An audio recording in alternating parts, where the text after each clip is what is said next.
Maski ano ang gawin hindi na makabawi sa mga netizens. Umaani pa rin ang galit at bashing ng todo-todo itong si Carlos Yulo. Welcome back po muli sa aking channel. Kung first time po ninyong manood, don't forget to click like and subscribe.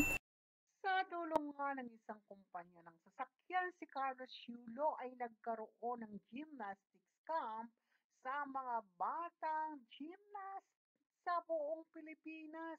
At ito nga ay talaga namang umani ng mga papuri, ngunit napakarami pa rin ang nagbas sa kanya at sinabing, start impossible, ikaw ang impossible at sana'y inuna ang iyong family at ito pa rin ang kanyang mga post with Chloe sapagkat ang kanyang bago ang bag ni Chloe ipinabitbit nga sa kanya at sinabi ng maraming ano ba naman ang babaeng ito mag-viral nga lamang ay kung ano-ano ang ipinapagawa kay Carlos Yulo at patuloy nitong winawasak at ibinababa ang premium ni Carlos Yulo kaya't umani rin ito ng iba't ibang negatibong komento. Ayan po at isa-isahin natin o kayo na ang magbasa sapagkat talaga namang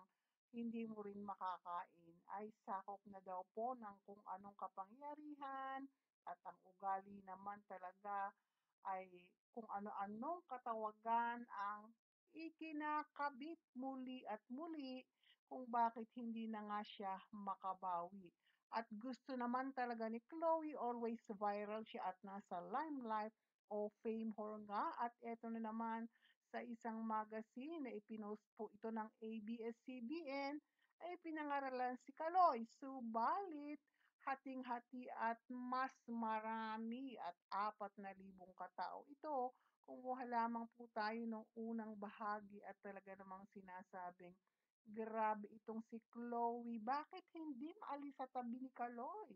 At talaga namang siya ang nangunguna.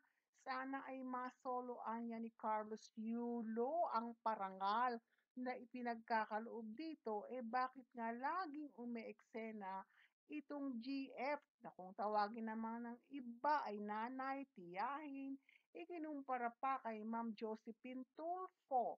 At yun nga ay spotlight ang gusto always as in takaw sa spotlight.